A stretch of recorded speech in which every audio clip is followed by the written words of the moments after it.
किशोर न्याय कानून यानी जेजे एक्ट एक बार फिर सुर्खियों में है।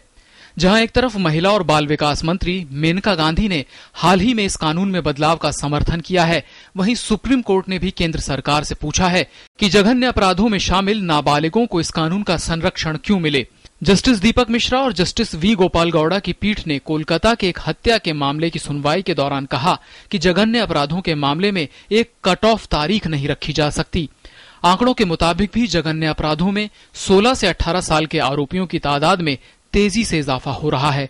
अगर आप 2 मिनट के लिए 16 दिसंबर की घटना लो तो उन्होंने क्राइम को मिटाने के लिए भी कोशिश किया, यानी कि उनका माइंड इतना मैच्योर है, वो जानते हैं कि क्राइम को मिटाने की कोशिश होनी चाहिए।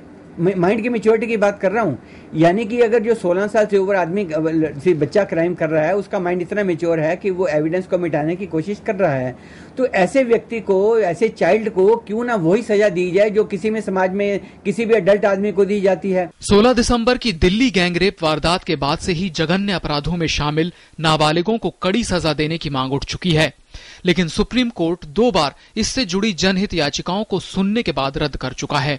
हालांकि इस बार कानून में बदलाव की बात खुद महिला व बाल विकास मंत्री ने उठाई है। ऐसे में जेजे एक्ट में संशोधन की उम्मीद बढ़ी है।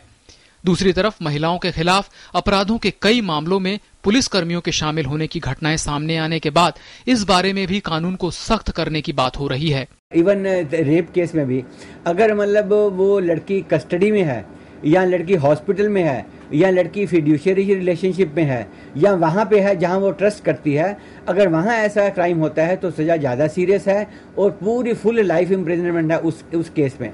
तो ऐसे केसेस में अगर पुलिस वाला कोई ऐसी हरकत करता है तो उसके खिलाफ सजा बहुत सख्त होनी चाहिए। जेजे एक्ट में बदलाव की मांग पहले भी हुई है, लेकिन केंद्र सरकार संयुक्त राष्ट्र संधि और अन्य अंतर्राष्ट्रीय समझौतों का हवाला देते हुए इस कानून के तहत नाबालिगों की उम्र 18 से घटाकर 16 साल करने पर असमर्थता जाहिर कर चुकी है।